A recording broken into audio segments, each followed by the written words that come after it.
Muito bem, meus irmãos. Vamos abrir a escritura em Amós, capítulo 9. Terminando o ano, terminando também o livro do profeta Amós. Livro do profeta Amós, capítulo 9. Peço que os irmãos estejam atentos à leitura dos 15 versículos que compreendem o capítulo 9.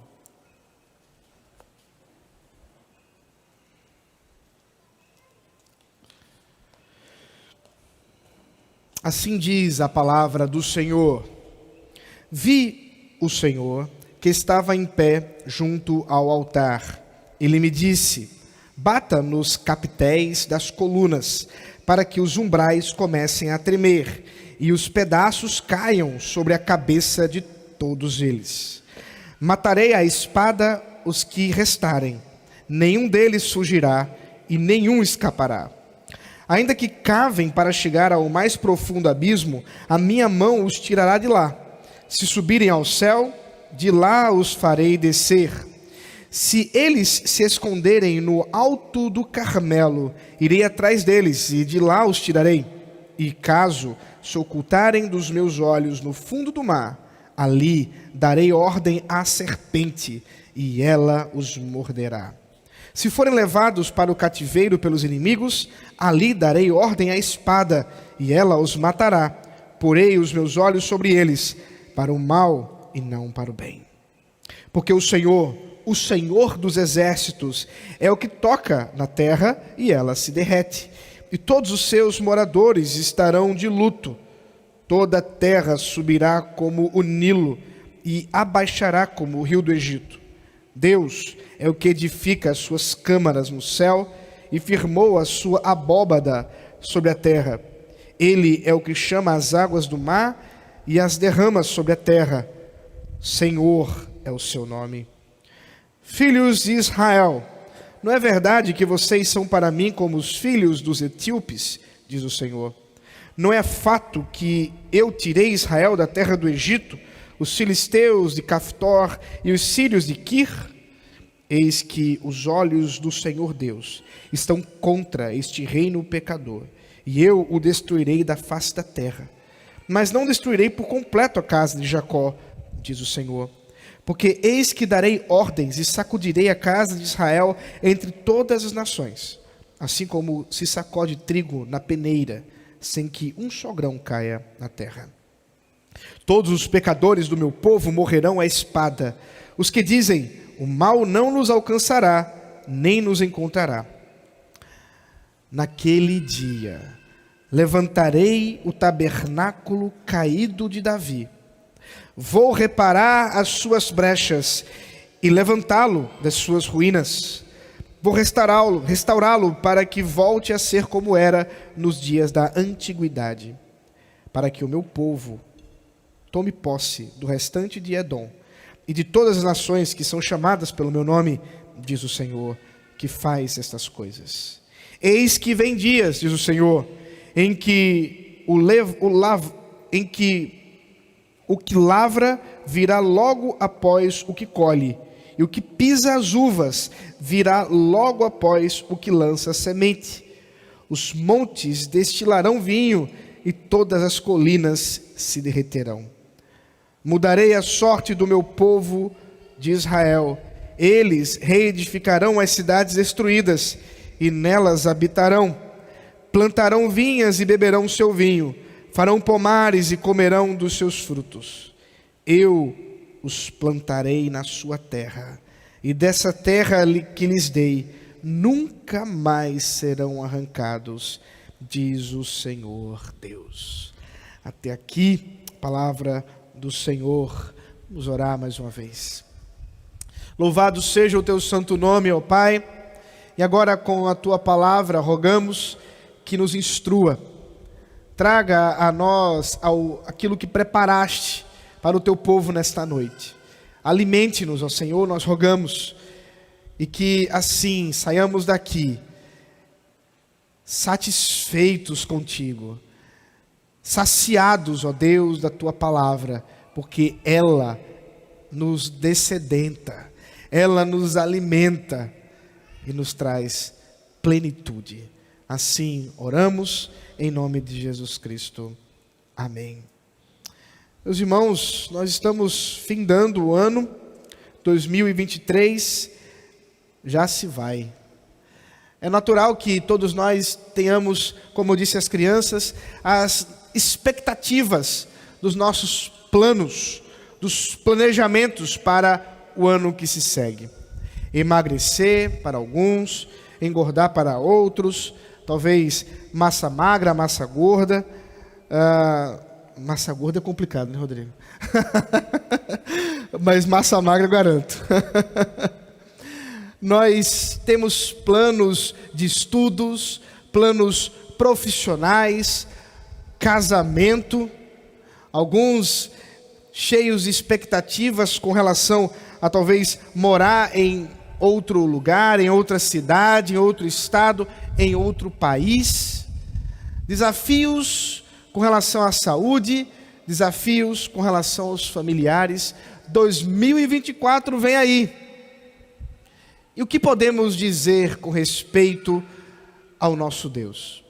Afinal de contas, quando consideramos o final de um ano e o início de outro, é uma oportunidade do povo de Deus de refletir a graça do Senhor e também refletir, é claro, aquilo que o Senhor prepara para o seu povo.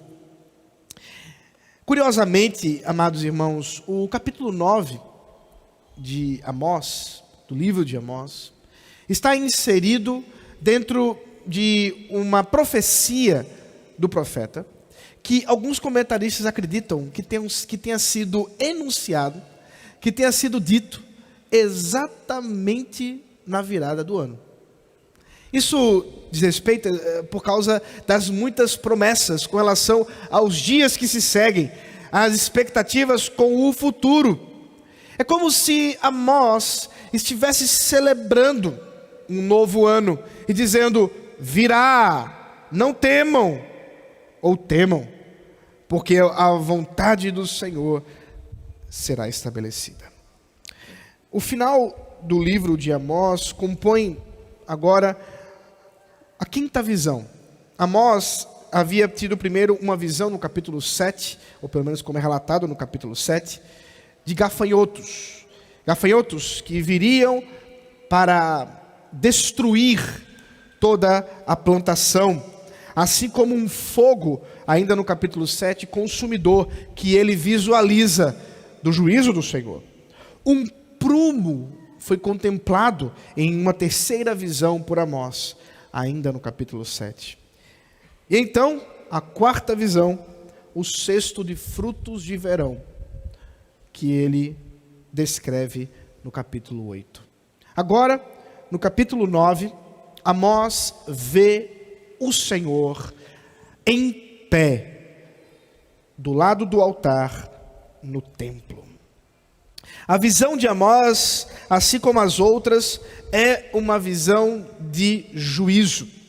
Deus está insatisfeito com a prática do povo de Israel. O reino do norte e o reino do sul têm se amontoado em pecados, em corrupção, e Amós, levantado pelo Senhor, que não era filho de profeta, não fez uma escola de profeta, mas aprove ao Senhor levantá-lo e dar a ele profecias, dar a ele oráculos do Senhor, aquilo que o profeta precisava dizer a despeito dos ouvidos, muitos insatisfeitos daquilo que Amós estava dizendo. E Amós, portanto, levantado pelo Senhor, denuncia o pecado do povo de Judá, do povo de Israel, sua corrupção, sua idolatria, sua insolência e desobediência contra o Senhor. Quando contemplamos, portanto, a dinâmica da vida de Israel e de Judá, podemos ver muito de nossos dias. Podemos visualizar muito daquilo que temos vivenciado mais recentemente. Quando olhamos para 2023, e vemos como que se arvoram aqueles que lutam e militam contra a verdade, em buscar uma agenda que se satisfaz com o assassinato de crianças no ventre de suas mães. Uma agenda que busca desfazer os conceitos estabelecidos pelo Senhor de casamento, de homem, de mulher, que celebram coisas que estão extremamente em ofensa contra o nosso Deus. E, para a nossa tristeza, muitas vezes, tais coisas são celebradas dentro daqueles que são chamados crentes. Estão entre o grupo do povo chamado de Deus. Daqueles que estão no hall das igrejas evangélicas, no hall de membros das igrejas evangélicas. Amados irmãos, quando nós pastores escolhemos expor os livros das profecias dos chamados profetas menores, não porque eram menores em estatura ou de importância, mas porque seus livros são menores em relação aos livros de Jeremias, de Isaías. Quando olhamos para aquilo que é denunciado pelos profetas menores, nós lidamos com coisas muito próprias dos nossos dias, das injustiças dos nossos dias, do pobre sendo humilhado, de governos injustos, corruptos, de leis que são promulgadas para a defesa do prazer e das alegrias de políticos que esbanjam quanto o povo não tem o que comer, com discriminação. Os sofrimentos que estão associados a uma sociedade corrompida como a nossa, e não muito diferente daquilo que o profeta Amós vivenciou. O que nós precisamos compreender, queridos, é que as injustiças chamadas sociais estão intimamente associadas, ou deveríamos dizer melhor, são diretamente consequências das injustiças religiosas. Você não vai encontrar, de modo algum, injustiça social em uma sociedade que louva e adora a Deus. Mas quando se voltam para a idolatria, quando se voltam para a insolência contra o Senhor, a desonra contra o seu nome, certamente também o farão contra a imagem e semelhança do Criador, o homem. Portanto, queridos, quando nós vemos o desrespeito à dignidade humana, antes de chegar a esse ponto, chegou-se ao desrespeito à dignidade de Deus, do Senhor. E é com respeito a isso que Amós denuncia e diz: percebam, a vida de vocês, do altar ao palanque político, tudo é corrupção, tudo é imoral. E obviamente, aqueles que olham para esse quadro, que olham para essas situações e vêm com insatisfação e dor, e que sofrem diretamente o que se passa em nosso país, em nossa sociedade, questionam: por acaso Deus está tirando um cochilo? Será que o Senhor pegou no sono e não está vendo o que acontece? É para responder essas coisas que nós temos o livro de Amós. Nós vemos com clareza que o Senhor não está tirando cochilo algum. O Senhor está em pé. E amados irmãos, o rei em pé necessariamente significa que ele está em atividade. Ele não está inativo, omisso, esquecido. Deus está em pé. A imagem que Amós contempla é a imagem de um Deus que não está omisso em seus afazeres, em sua santidade e justiça. Pelo contrário. Ao mesmo tempo, queridos, ao final da profecia, como lemos, nós vemos como que Deus também nos dá esperança em meio ao caos. Como Deus nos dá encorajamento em saber que aqueles que nele confiam têm uma palavra, têm uma promessa. Por isso, amados, nosso chamado nessa noite é de fato celebrar a redenção todos os dias do ano. Essa é a convocação do Senhor nessa noite. Primeiramente porque o juízo é inescapável contra os pecadores. Isso está no verso de 1 a 4, onde o profeta Amós, ao contemplar o Senhor em pé no altar, no templo de Betel, pôde ter a certeza de que não há quem fuja do juízo de Deus. O templo de Betel, meus irmãos, fora construído com o intento de evitar que o povo que saiu de Judá, que saiu da submissão da monarquia da tribo de Judá, agora possa também adorar ao norte, sem que precise ir ao templo de Jerusalém, região de Judá, para adorar a Deus. Foi uma invenção, a fim de que, podemos pensar, na melhor das hipóteses, ou na melhor das ideias, ou nas boas intenções, Deus seja adorado pela vontade humana. O problema, meus amados irmãos, é que Deus não ordenou que um templo fosse construído em Betel, mas ordenou em Jerusalém. E Deus não se satisfaz com invencionices humanas.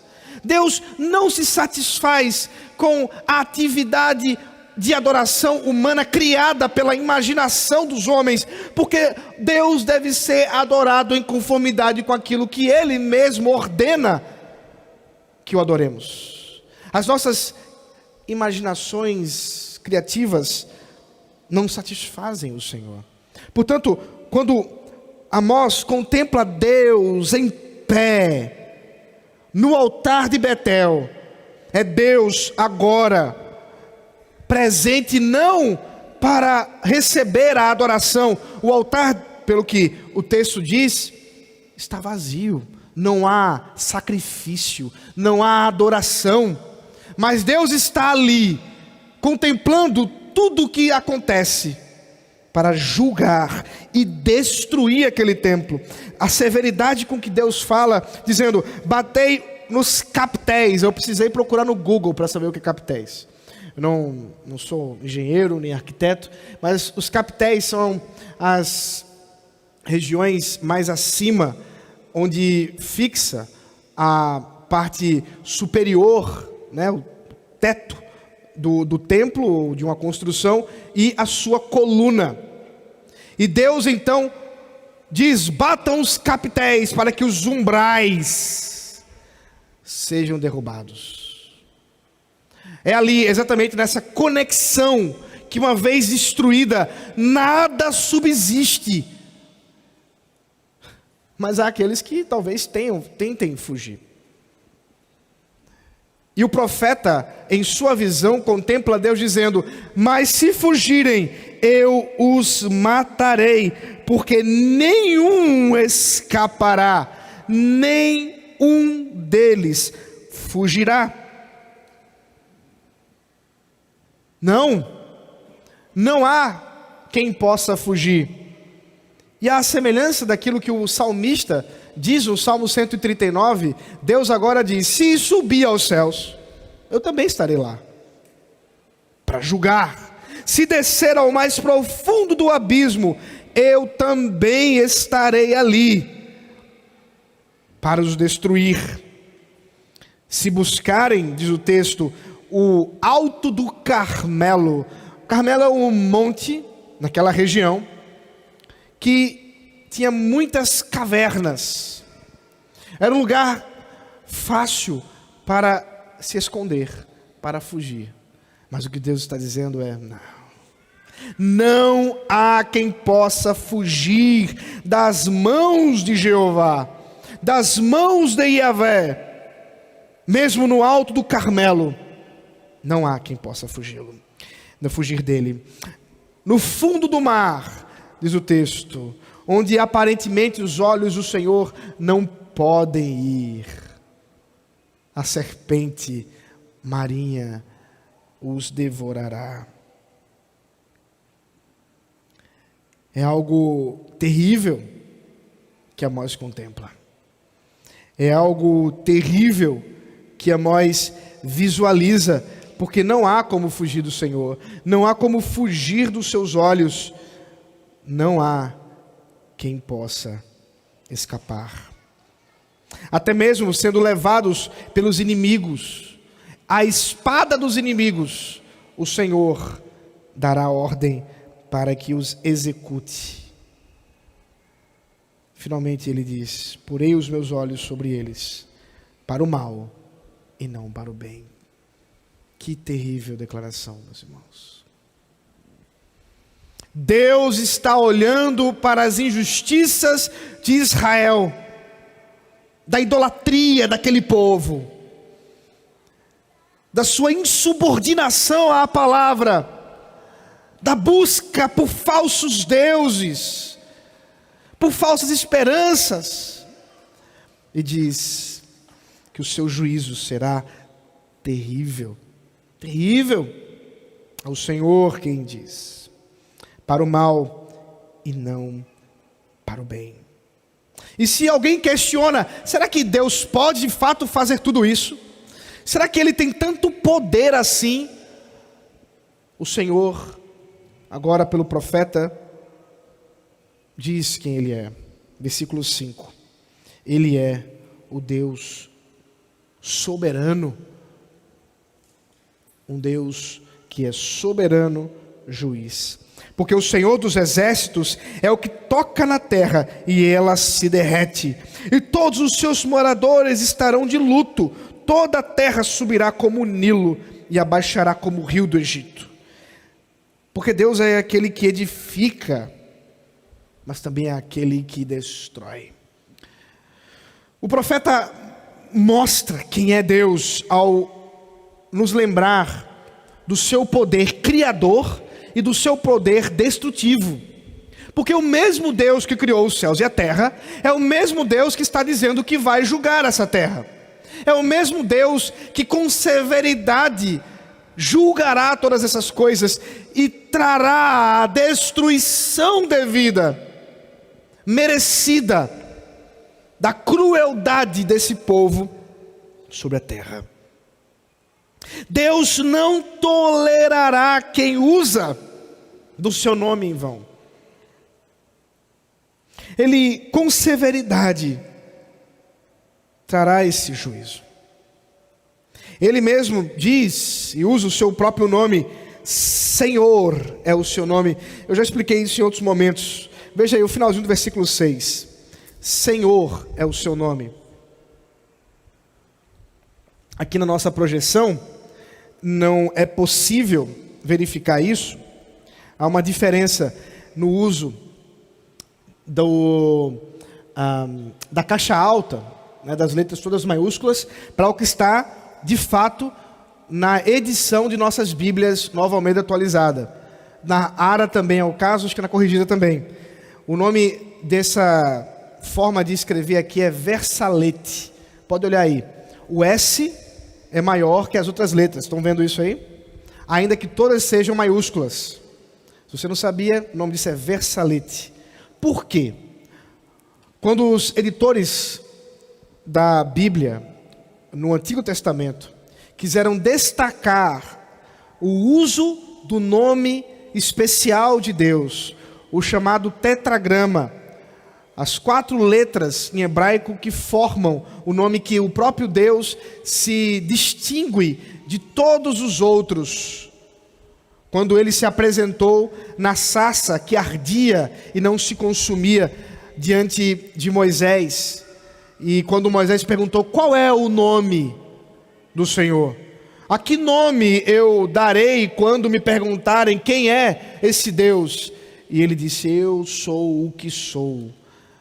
As nossas traduções tentam usar a expressão que mais próxima aí dos verbos, tem todo um histórico da tentativa de tradução desse termo, mas a palavra Senhor aqui é para designar as 4 letras em hebraico Yod, Re, Vav, Re, que transliterado é YHWH.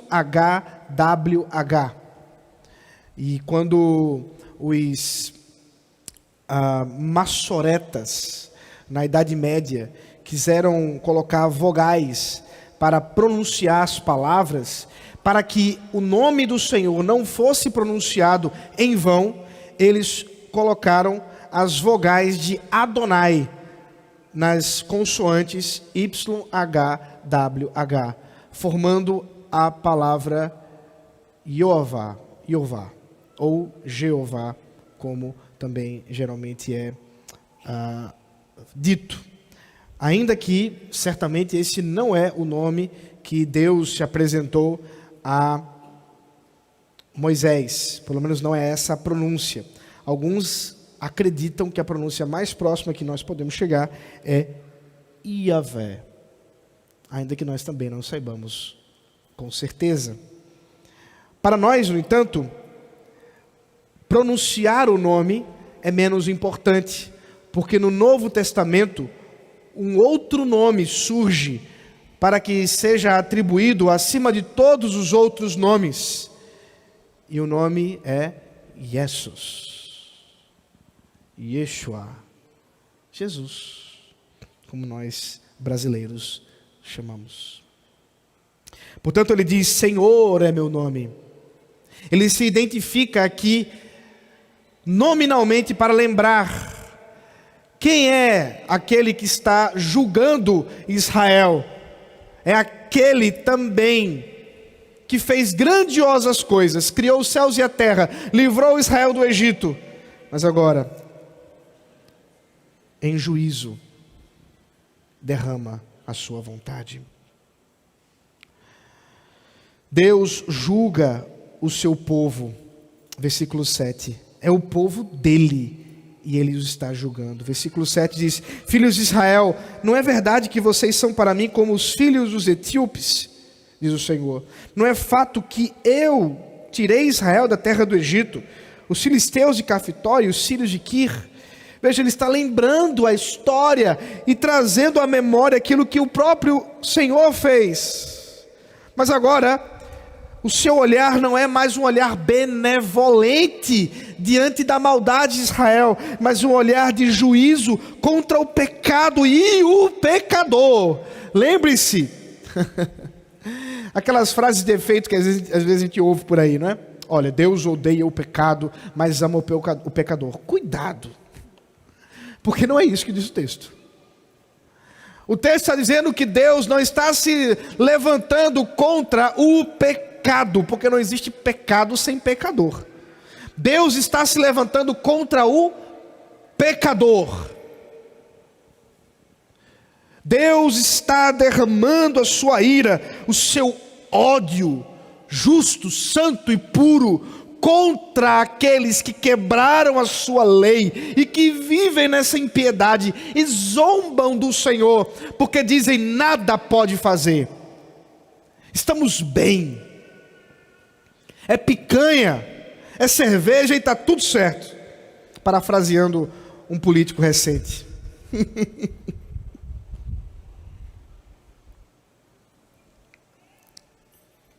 Amados irmãos,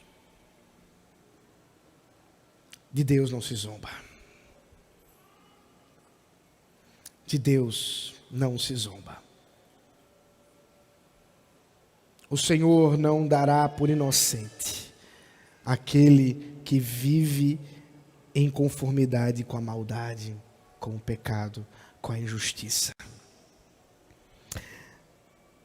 Eis que os olhos do Senhor estão contra este reino pecador, e eu o destruirei da face da terra, diz o Senhor. Mas tem um mais aqui, olhe direitinho. Versículo 8. Mas não destruirei por completo a casa de Jacó. Opa! Parecia que iríamos acabar com uma grande tragédia esse sermão dessa noite. Parecia que era o fim.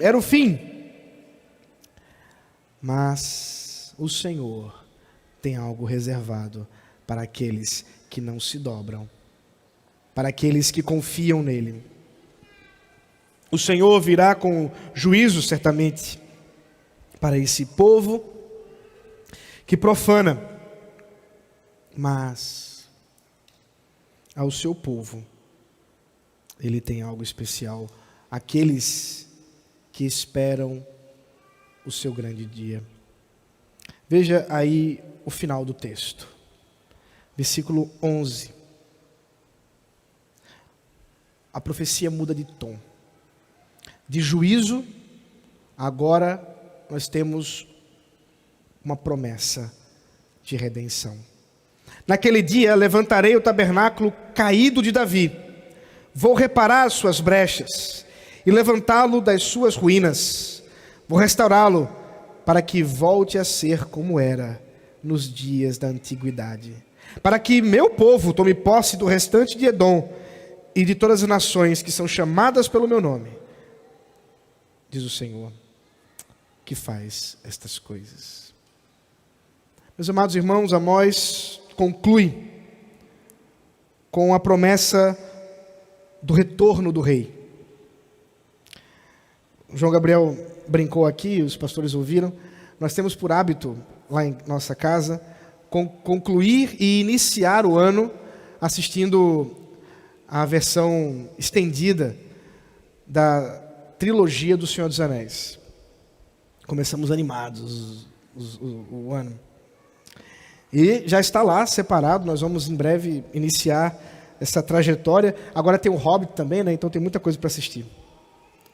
Mas há uma coisa curiosa na história contada pelo Tolkien no livro O Senhor dos Anéis.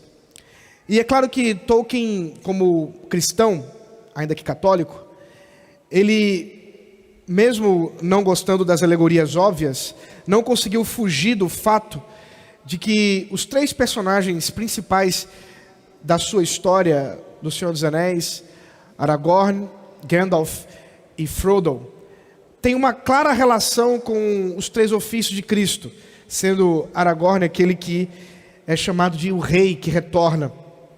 E se você não conhece nada dessa história, fique tranquilo, resumo rápido para você. Há um regente que governa o reino de Gondor, chamado Denethor, ou Denethor, melhor dizendo, Denethor II.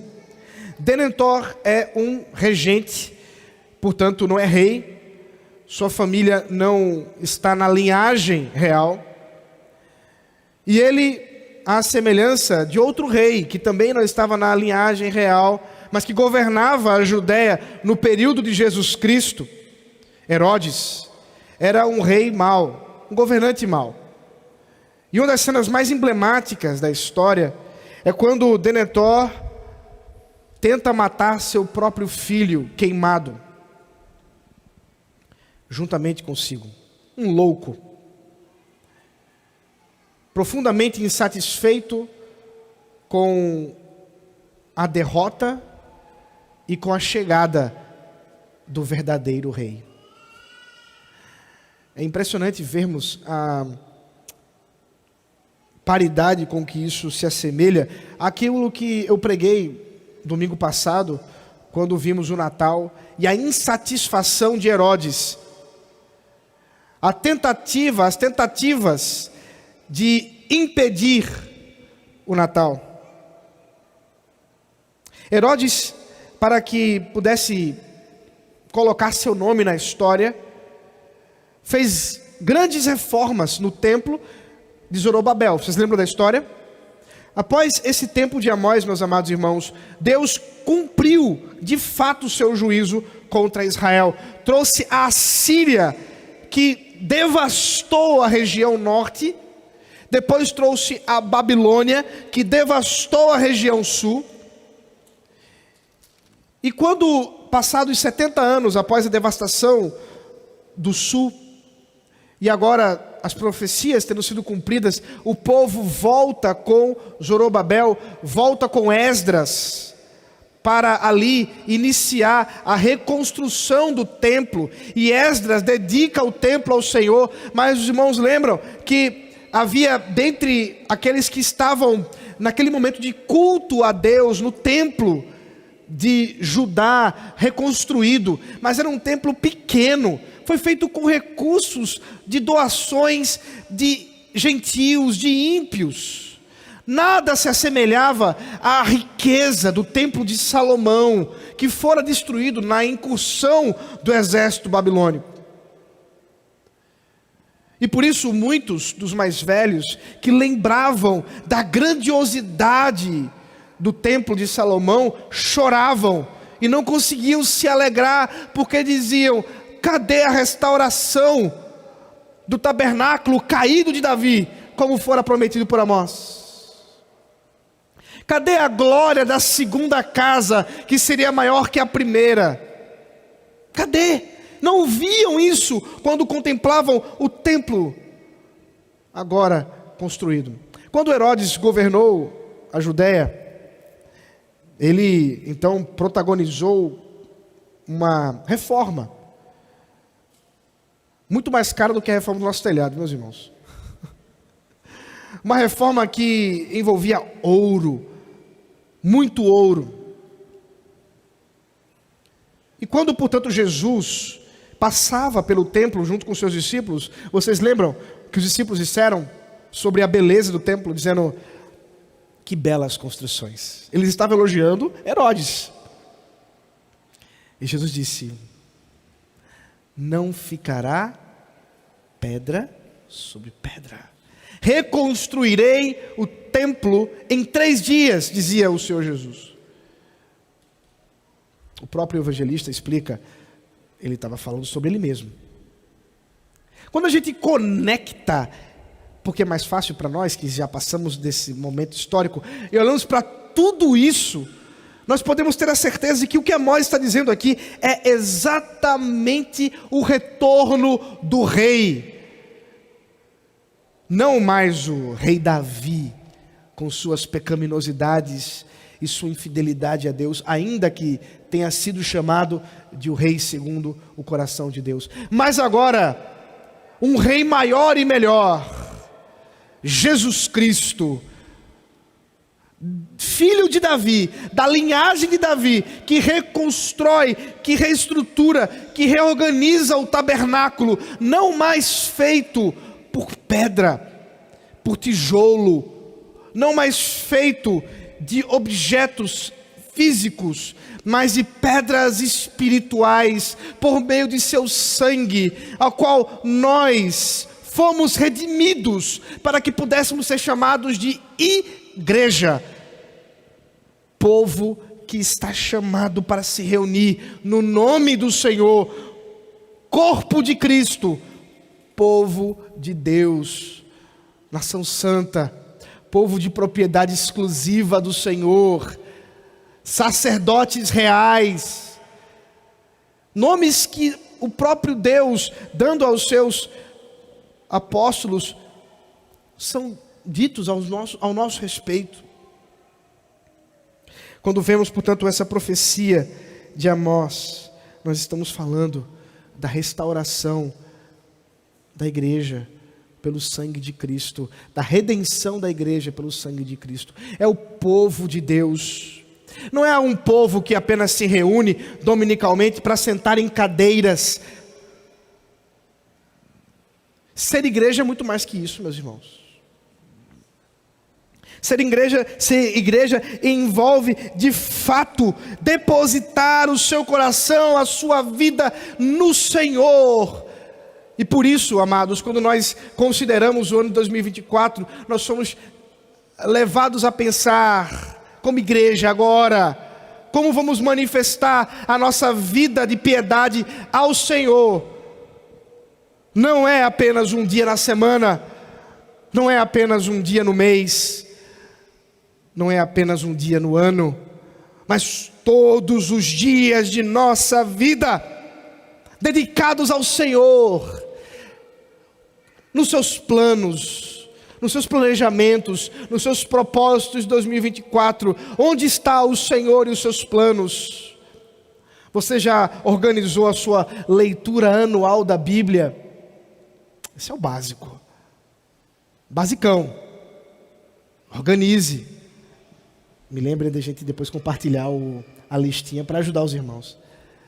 Organize, coloque aí na sua planilha, se você faz no papel, no computador, no celular, eu não sei como é que você faz, eu sei que você deve ter seus planejamentos para 2024, coloque ali, primeiro lugar, ter mais intimidade com Deus, estar mais perto do Senhor, porque queridos, Amós não viu, mas nós podemos ver, nós podemos experimentar a bondade do Senhor, o cumprimento da redenção em Cristo. O Rei está entre nós. Já é verdade tudo aquilo que Amós não pôde ver, mas prometeu, profetizou em Deus, é claro. E agora nós, hoje, 2023, 2024 e até os confins, ou melhor, até a consumação de séculos, nós podemos ter a certeza de que diante da severidade do juízo de Deus, a graciosidade da restauração é maior. A questão agora, amados, é mais simples. A questão que se mostra para nós, nesse final de ano, como sempre acontece, e todos os dias é assim, é sabermos de que lado nós estamos dessa história. Se somos daqueles que são contados como pecadores, ímpios, inimigos de Deus, rebeldes, que se satisfazem com a maldade e a injustiça, que buscam os seus próprios caminhos, satisfação e plenitude, e abandonam a Deus, juízo do Senhor. É isso que nos aguarda em 2024. Ou se estamos entre aqueles que alegres pela restauração em Cristo. O tabernáculo caído de Davi foi de fato restaurado, e em Cristo podemos ter a esperança. Então o que nos aguarda é redenção, é celebração. Amados, não é prosperidade financeira, é muito mais do que isso. É estar no vale da sombra da morte e ter a certeza de que Deus está conosco. Isso é muito mais do que dinheiro, porque, queridos, você pode ganhar a mega da virada, até sem jogar. Deus pode fazer isso. Você pode ganhar, mas não há dinheiro que pague a sua vida. Não há. Meus amados irmãos, não se enganem. Não há concurso público do mundo que possa te dar paz. Não há. Não há casamento, filhos. Não há. O que de fato nos traz paz e que pode dar-nos tranquilidade em saber que o que quer que venha em 2024, nós não temeremos. É a certeza de que quem governa é o Senhor Jesus. De que nós estamos nas mãos do melhor. De que podemos sim, diante das lutas, desafios, diante das alegrias e das celebrações, sempre nos alegrarmos no Senhor. Esse é o convite para essa noite. Esse é o banquete verdadeiro de final de ano. O banquete da graça de Deus.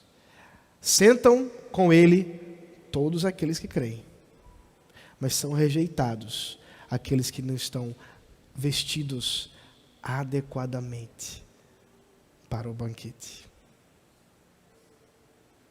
De que lado você está? Senhor, muito obrigado, Pai, pela Tua palavra maravilhosa, por podermos ver que Tu nos respondes, Senhor, e nos alimenta. E diante, Senhor, do final desse ano, olharmos para a esperança em Cristo, para a cruz de Cristo, do Seu sangue derramado em nosso favor, a redenção perfeita e plena, e sabermos que nada pode impedir a Tua vontade, o Teu querer. E assim, ó Senhor, descansarmos em Ti. Dar-nos essa convicção, ó Pai, nós te pedimos. Que não sejamos contados entre aqueles dos injustos e pecadores, mas aqueles que são do Teu povo. Aqueles que estão entre os que confiam em Jesus.